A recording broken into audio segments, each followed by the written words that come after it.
B-sides?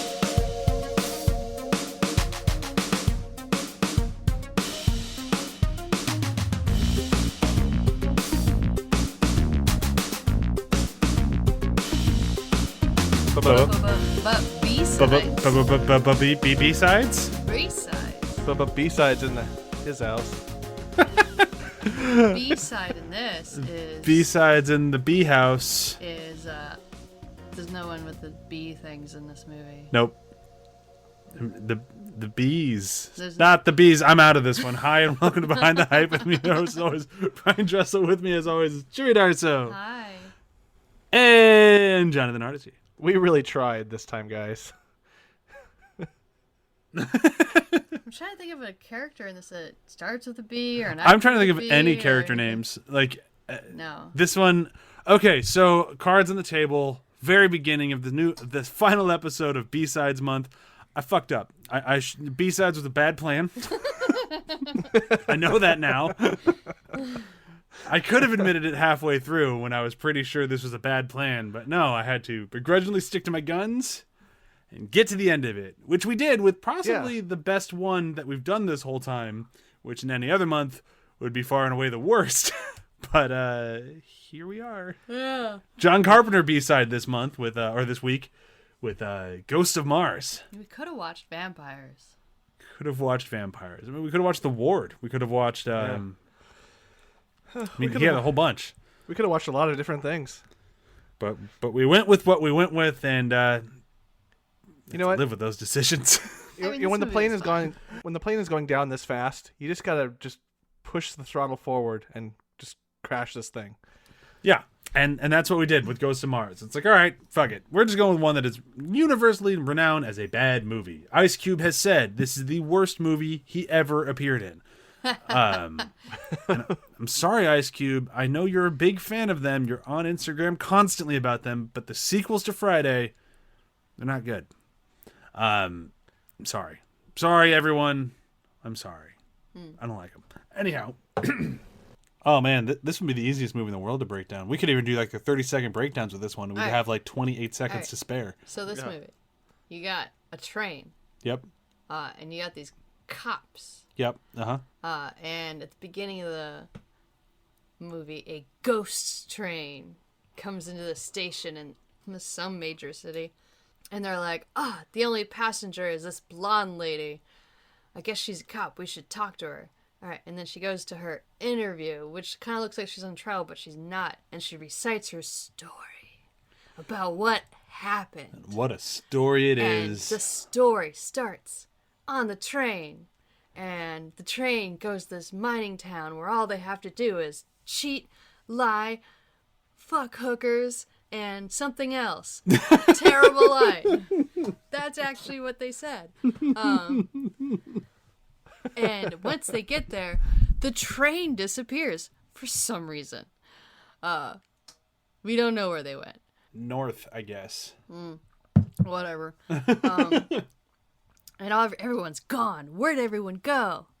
But so then they find a bunch of people flayed, and they're all like, what the hell's going on? They find this other lady, and she starts mutilating herself. And then, what's her name? Which one?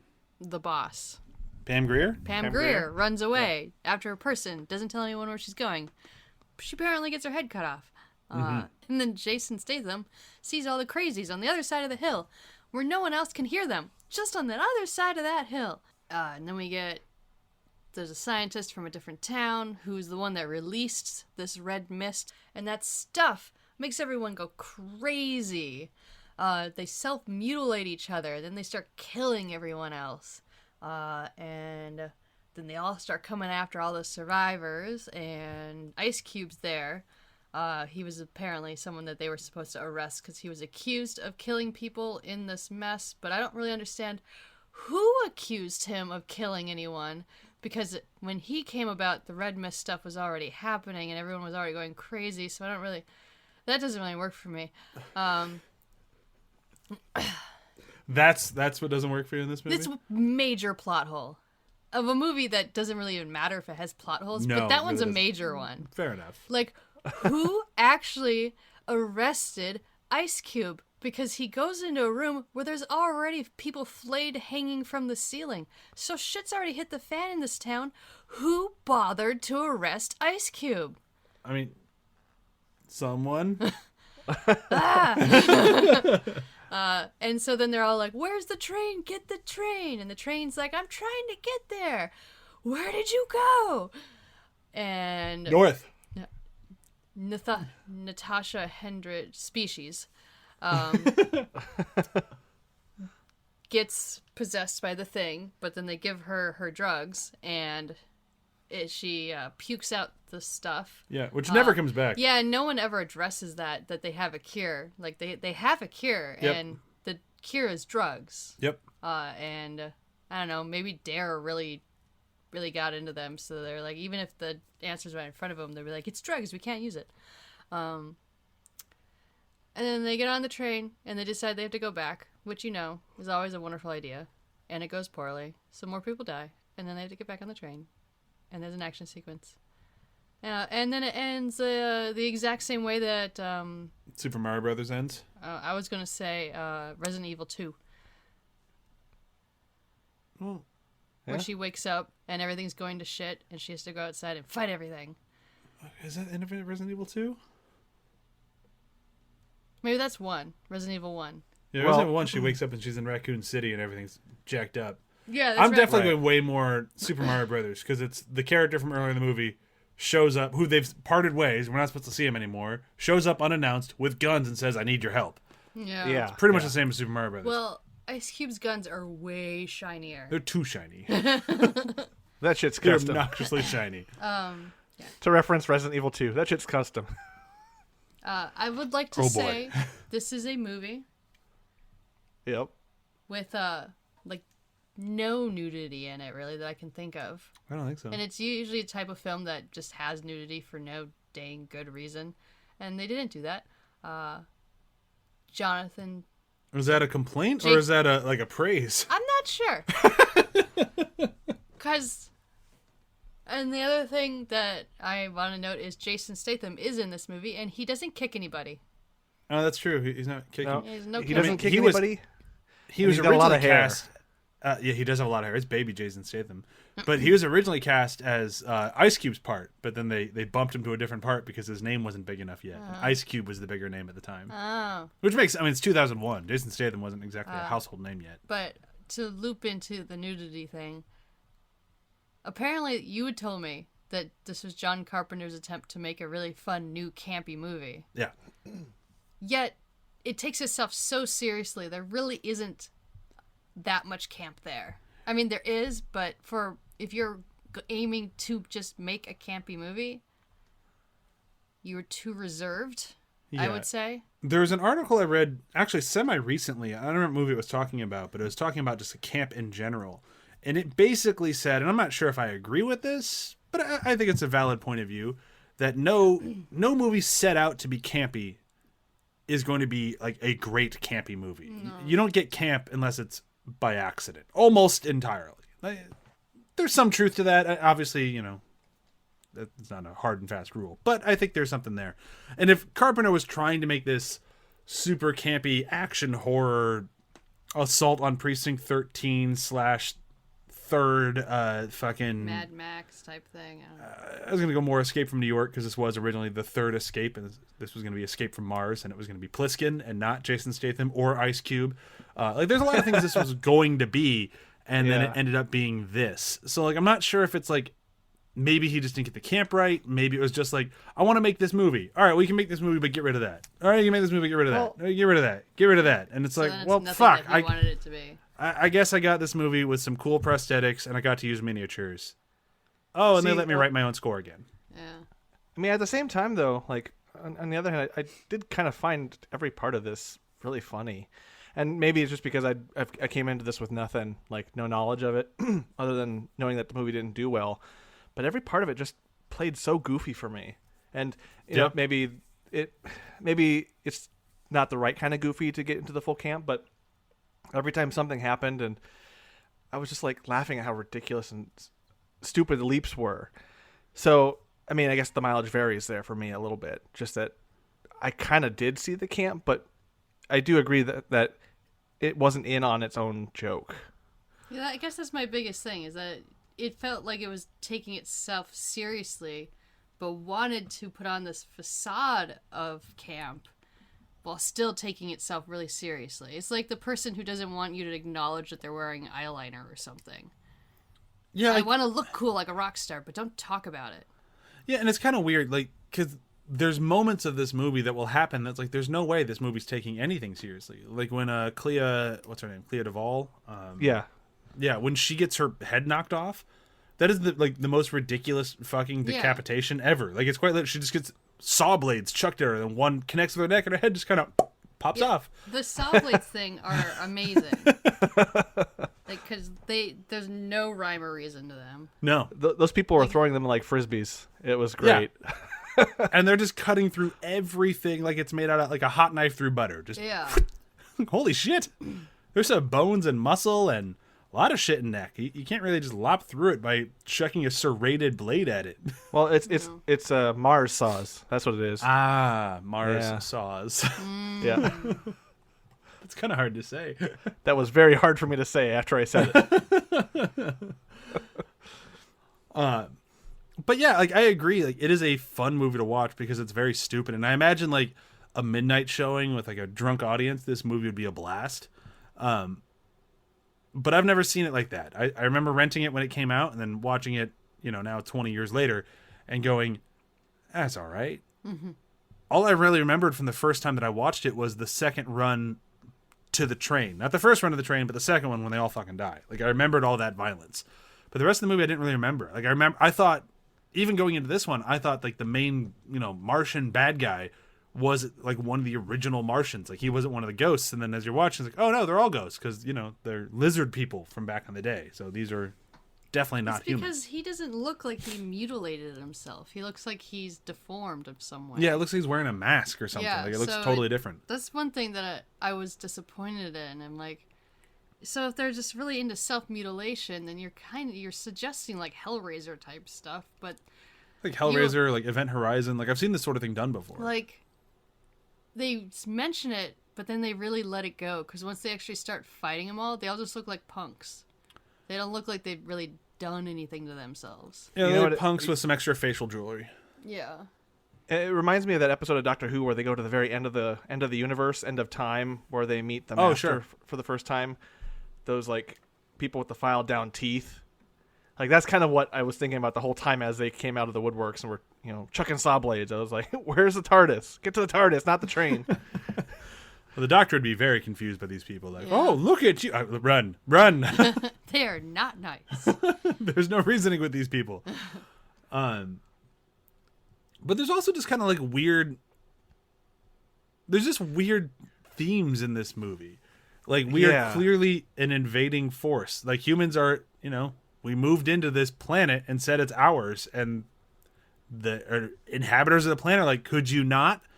And, like, one of the lines is like, well, they have to get used to it because it's our planet now. And it's like, ooh. But it's not, they're not even really there. They're, like, in essence of old people. But we don't know anything about them. That could just be, like, when they die, they turn into this gas and they just all died out of their physical form. And now they just are this gas. But they were also confined in, like, a pyramid tomb type thing in the ground until the Doctor went to maybe they liked their tomb thing in the ground. Yeah, it's just like we were sleeping peacefully, and then you MFers just broke our seal. We're so pissed. It seemed similar to, like, a Stargate type thing, but Stargate would have been more equipped to handle the situation. Well, yeah. You're also right in pointing out just better. Yeah. You're also right in pointing out just the weirdness, because this is also a society that's a matriarchy as well, but they only say it and then make, like, the odd comment about it, and then nothing. So there's that whole idea that's just nothing. There's the whole framing story where the council's talking to her, the Christina Hendrickson. Natasha Henstridge. Christina Hendricks would have been a very different person in 2001 in this movie. Henstridge. Okay, when the council was about to bring her in, they were talking about a cartel, and so there was, like, this whole cartel thing that just never happened, and then the whole thing with Desolation and his brother and all them. Like, there's all these little elements that are just so weirdly specific. Yeah, and really add up to a whole bunch of nothing. Which doesn't bother me in this No. type of film. Like, I'm not looking for a good, clean plot in this type of film. But I No, think it does like- add to what you're saying, though, about the taking itself too seriously. All these elements, they're trying to pull at those threads more seriously than the plot really allows. It seems like. Yeah, I'm not even entirely sure like if I can put my finger on like why I don't just love this movie. Because it could be kind of what you're saying, John. It could be kind of a mixture of what you were saying earlier. And it could just be the fact that it does all this stuff okay. Like, it does camp okay. It does the sci-fi okay, the horror, everything. Even like it leans far more on practical effects than like CG effects, which I really appreciate. Like, I can have a ton of fun watching that. Like, I love miniatures. It's great. But at the same time, like, they didn't look that great. They looked okay. And I think that's kind of where, like, if anything had been amazing, I think I would have loved it. Like, if it's like, yeah, but like the score is amazing. And it's like, nope, the score is good throughout the entire first half. But then as soon as the action starts, it's just bland metal music. And it's just so overbearing. And it's just so loud over all of the action. It just sounds so samey. And it's like Carpenter is a great composer. He has written some of the best horror themes ever. And the front half of this, the score is great. And then, it just falls apart. And I think that's kind of why, like, as much as I want to love this movie, it just never quite gets there. Almost makes me kind of wonder if this started off as a bit more serious and more, like, more of a interested, like, he was more interested in the beginning, passionate project. Well, And then like- kind Well, of I just mean, fell if it- into... If it was Escape from Mars and it was the third Escape movie starring Snake Plissken, then yeah, he was way more invested in the beginning. And that type of cult or camp, he already knows how to do. Yeah. Because he's done it twice. Yeah. It's got a very specific feel to it. And he hated making this so much, or he never said he hated making this, but he was so burnt out after this, he retired. He didn't make another movie until like 2011 with The Ward. Like, he took almost 10 years off after this. Wow. I will say one thing that would have made this more interesting is since on Mars it's supposed to be a matriarch society, they could have suggested that was just an influence of Mars by if when this red stuff took over, it was a woman that was the big bad of the Martian overtaken people. And be like, well, on Mars, women are always the leaders. Tight to have that sort of like implication, like some through line. Because you just get this big daddy Mars guy who doesn't look like he's mutilated himself. He doesn't look human either. And he doesn't really have all that much character to him at all. No, in fact, he had a lot of lines that they had to get rid of because of that big stupid face he had to wear. He couldn't talk around it, so they just kind of gave him vowels to yell. Yeah. It's like, So it's a rather not engaging villain. no. Yeah. Yeah, exactly. It's just like, oh, this would be cool if it was just a little, I don't know, something else. Yeah. I'm trying to think of something that I really did enjoy about it, and it's like I can't say that I really loved Ice Cube. I liked Ice Cube in it, but it's still He was very fine. early Ice Cube. Yeah, he was fine. Early Ice Cube, it was fine. All his serious lines were just fine. Like, I could check out for a little bit while he was doing Yep. that and watch He a... had the camp down, right? He did, but He was way campier than everyone else around him. I don't think Ice Cube figured out acting until Three Kings. Three Kings, he got it down. That's a good movie. Should watch Three Kings. It's much better Never than this. seen that. Now, I guess Honestly, I would I haven't say... seen most of Russell T Davies' movies. No, nope, not Russell T Davies. Nope. What's his name again? Now I'm only thinking Russell T. Davies. David O. Russell. David O. Russell. David O. Russell T. Davies. Their styles would not complement each other. I don't think they'd No. be friends. No, no, not at all. I would say that I appreciated, and I even mentioned this to Jandy when the movie started, was, you know what? I enjoy seeing just a contained set representing a planet, and then everyone walking on it. Like I think that might be the strongest thing, and I'm kind of damning the movie with faint praise here, but it was very much a set, very much kind of real but fake, and no real effort put to making it seem more real. I don't know. There was kind of a fakeness to it that I just really appreciated, and I think I could hold on to that as everything else was just fine, and be like, okay, I can actually just go for this ride, ride those waves like Henstrish, Natasha, Miss H did, Yeah, and I think that makes sense. Like I've read a lot of like fan reviews and stuff. Even like I went back to like the reviews when they came out. Like Ebert loved this movie, gave it 3 out of 4 stars. Really? Yeah. Like there are people out there who love this thing, and I can see the elements that they like. Like exactly what John's saying, like the practicality of everything. Like, the fact that everything feels real is something we don't really get in movies anymore. Like I just sat through DC fandom, and I'm a huge DC fan, as fans of this show would know. And yeah, it's a shitload of CG stuff. It's the same you look at any Marvel movie, shitload of CG stuff. This movie is almost all practical effects. Like that is something kind of cool to see, and Carpenter did a good job with them. Yeah, and when the camp when it's there does work. Like the fact that, as John's saying, it all kind of has a slight fake look to it. That's very campy. Yeah, and that does work well. Yeah, and they kind of hand wave the Mars stuff away, like, oh, we have a little thing next to our lapel where we can like suck on it, and that's our air thing for Mars. Yeah. And you get used to it, and just the little cheesy efforts to explain away any questions that no one would actually really have if you're if you're supposed to watch this without taking it seriously. Who cares? But still, it's nice that those were there. Their jackets were all like fakey, kind of leathery, black leathery. Yeah. But of course, 6 of them walking down this western town in Mars with like black leather jackets, led by Pam Grier. That formula is just pleasing to say, and even if it didn't turn out to be that great, it just was fun. It was fun to be approached with that on the screen. Yeah, I totally agree with that. Like, I kind of wish I could go back in time and see this in a theater with like a group of like Carpenter fans. Because I bet it would have been fun. But on my own, later on, it's like no matter how cool this stuff is, it just doesn't fully click for me. And it's kind of a bummer. But and aesthetically for me, the limited palette of this movie I also found rather boring. Well, apparently, like, I was reading about the actual location, and it was like this place that had like white dust everywhere, and they just sprayed it with biodegradable like red paint. Or red dye, just to make it all just like Mars. And like, now it's Mars. Fuck it. Just keep throwing red at it. But that had 0 ecological things. It's better than like the fake like smoke stuff that they throw down on the grounds during like all action sequences. Not smoke, but like the fake like char stuff they throw down.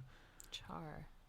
Like I'm remembering when I worked on Transformers 3, and like they just had like those big like hoses that they just like spray everything down to make it look like it had like burn battle damage on it, just like that. And like all the set dressers in the show had to keep buying new shoes because their shoes would get coated in it. Yeah, that stuff is bad. Yeah. And now that I'm talking about another movie, I'd say we're probably done talking about this movie. There's not much to talk about. No, there really isn't. Like, there really isn't. I feel like we're stretching to the just barely over 20 minutes we've been talking so far. It's like, well, well, we've certainly learned something from this movie, but also this whole month. Yes. Another thing that they showed in this movie, though, that they never addressed is how crafty the crazy people are. They made a lot of wind chimes. Oh, they did? And, Yes. like, their style of what I'm assuming was stained glass or... I'm trying to find the word. Where'd it go? Knickknacks? Dream catchers. Ah. Oh, yeah. Like, they had all this stuff that they kept showing that they had, like, welded together and created these elaborate art pieces. Much respect. They never showed them being crafty. They showed them like crazies. I'm like, no, a crazy person doesn't make that. Someone who cares makes that. That's true. That's true. Yeah. I just had to say knick-knack, and I just had the Norm Macdonald joke going in my head. It's a knick-knack, Paddywhack. Give the frog a loan. His father was a Rolling Stone. I can't imagine how long it took him to come up with that joke. I will say, there is one last, like, I guess positive for me, in that one guy, that the first... How positive is this? If you're the one guy with the, the stuff. I loved this one positive thing. Yeah. No, the first cop who dies, he just gets, like, he gets killed, like, he gets uber killed by all the saw blades. Oh, they all right. try to, like, yeah. He was really trying to stand his ground. He was. He was, and he got killed so hard. I don't know. There was much respect for the way in which he died, and he got to die so visually compared to everyone else. It was Clea Duvall got her head lopped off. I like that one. yeah, that one. But like he got his arms and legs cut off, and then his head. Like he kind of got the whole package. Yeah. He really did. Except his package wasn't cut off. Oh, there you go. Got But to keep that. they left one appendage. Is that considered an appendage? I don't know. It's something that hangs off the torso. Yeah, but you can't really. I mean, it can kind of move, but we're not gonna. With that Please thought, continue. I want to know where this thought's going. What was you were saying earlier about this not being a very flowy podcast? I know that part was cut out, but quotes. Quotes. Oh my god. All right, quotes are favorite moments. Well, my quote is I can't remember the full quote, so God. I'll just go with the zinger on the quote from Lieutenant Milani Bullard, played by Natasha Henstridge, is when she's doing a little monologue about the town, and she ends her monologue with "whores to fuck." She does say that. That was like her best, like, I'm gonna be a badass and talk like a man type line. yeah, the CK on that was definitely in all caps. Yep. John, what about you?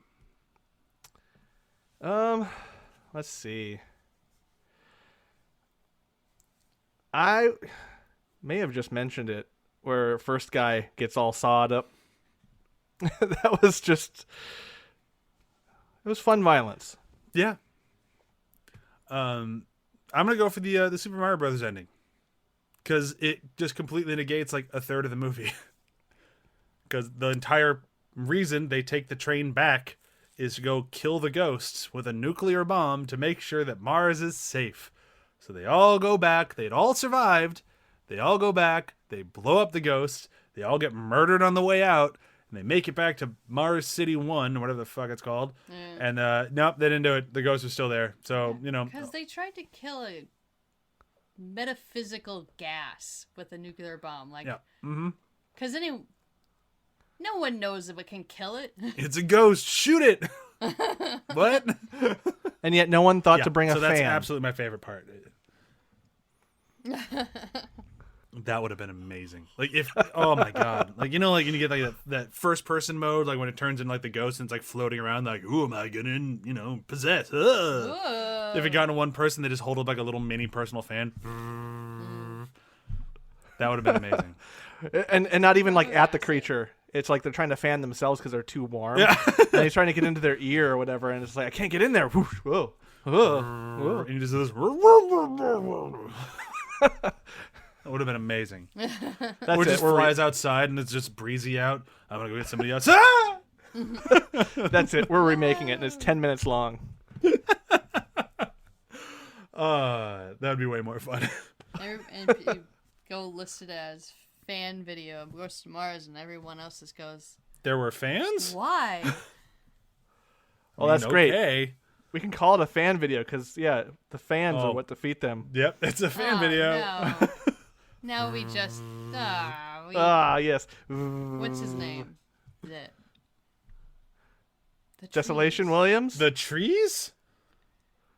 I can't think of anything. M. Night Shyamalan. You've M. Night Shyamalan. Oh, the tree, the wind. When you said trees, I'm like, Tree of Life? No. All right, double features this week. I have a great one. I'm going to go first. We're staying on Mars.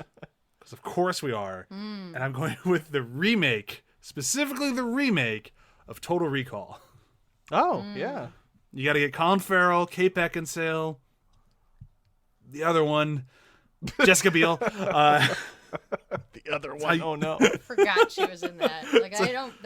We saw that movie in theaters. We did, and I haven't seen it since. So it's kind of like the same thing as Ghost to Mars. I saw it once, then I never went back to it, and it was pretty horrible and took place on Mars.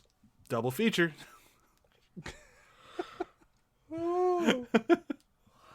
John, what about you? I'm going to. This is going to be kind of an abstract double feature, but it was Ice Cube that was in the. Yeah, it's triple. It's a double feature with Triple X Return of Xander Cage. Is that the second or the third? or whatever the second one is. That's the Isn't one that that on pops in State my- of the Union? 'Cause State Xander of the Cage Union. Yeah. Yes, State of the Union. Yeah. So Please come to my TED Talk on the Triple X franchise. yeah, I've never seen a Triple X movie. I've only seen the first one. but I've very seen well- the first two. And yeah, that was what I thought of immediately when it came time to double features. It's like, yeah, no, an Ice Cube double feature of just two what movies? Triple X will always hold such a warm place in my heart from when it sided with the anti-smoking people so that fucking Xander Cage or whatever his name is had to remind people every now and then that they shouldn't smoke. And then at one point he kills a guy because he's smoking. Triple X is an amazing movie. See, That's the what you're villain is a supposed to bunch do. of smoke. Yep. There you go. It's the smoke series. That's what it is. Boo. Did you have a double feature? Yes. Jason X. How dare you? How dare you? It's a much better movie set in Okay, space okay, I'm feeling a little better. that understands the type of camp it is. Oh, yes, it does. And it has a chain room. Why is this room filled with chains? And drill I don't- bits. I don't know. This is a very unsafe room. Maybe you shouldn't go in there when you're being stalked by a serial killer. To be fair, the movie is well aware it's a dangerous room, as many people die in it. And first time I'm watching the movie, I'm like, what is this place? Why does this room exist? Remember, it's basically a school bus. They're on a school trip. Yeah. That's what that's what What the was ship this is. room for? What? Come to my TED Talk on Jason X. This is just for a stupid space movie that wants to be stupid and campy. That one like knew what it was and knew how to do it. Jason Yeah. X is like in my top 3 of the Friday the 13th franchise. The movie's so good. And it's really In a way perfect that double is feature. Terrible. I It's mean, really a perfect double feature because after Ghosts of Mars, you're like, what is this? And then you get like punched right in the face with Jason X. yeah, that'd be pretty Yeah. good. Oh, Yeah, you Jason- never see it Jason X coming. will punch you in the face. Do you want to smoke some pot or have premarital sex? We love premarital sex. God damn, that movie's great. What happens in the holodeck stays in the holodeck. Except for Jason. Jason gets out of the holodeck. Yeah, he just kind of walks out. It's okay. He just won his machete back. No one else got out of the holodeck. Seriously, okay, I was so upset that you're gonna be like, it's as terrible as Jason X, and I'm like, oh, now that we've just brought up Jason X in a positive light, I'm in such a better mood. This is a better movie. I don't know if John Carpenter would appreciate that. But. Really, No. the moral of this month is that Jason X is a fun movie. I think the moral of this entire month of B movies or B sides was we should have just watched Jason X 4 times. Have you ever seen Jason X, John? Yes, I have. Okay. I didn't remember. It is great, but I am due for a revisit. Yeah, me too. I haven't watched it in a few months. I really think I did watch it like 3 months ago. That's a good movie. Let's do a quick round of plugs and say goodbye. I don't think I can talk about horror movie B-sides at all anymore. I'm so happy we did this because I was so curious about it when I came up with it back in like July. But I didn't have much of a wrap up other than to say Yeah. they're B-sides for a reason. Yep. You have to really want to seek these things out, and you're going to want to, look for the diamonds in the rough because they're all kind of rough. At least the 4 Yeah. that we watched. Yep. And it's just, we were bound to have a whole month of misses, and Yeah, I I'm thought we glad did, it was Scarlett now. Johansson. Scarlett Johansson month did way better than this. Yeah. yeah. Oh, but I guess we should mention really quick what we're going to do next month. We haven't really talked as the 3 of us at all, and I kind of No. intentionally because I've we been never leaving talk. it. I meant specifically about next month. I know we talk all Oh, the time. yeah. I've We're not even been talking leaving it in the right wings for a while now because Chewy's been asking for it for a while now, and I figure we had nothing planned. We can finally do Bette Midler month. Yay! Nice. So I'm not sure what 4 movies we're going to do for Bette Midler month. I Still know don't want to watch Beaches. I don't want to feel like crying. one of them will be Beaches. No! And another one will be Everyone just Jason says X. It's a cry fest. It is a cry fest. You can't do a Bette Midler month and not watch Beaches. It is just like you have to watch has it. Plenty of comedies. She does, and she also has Beaches. That's like the Bette Midler movie.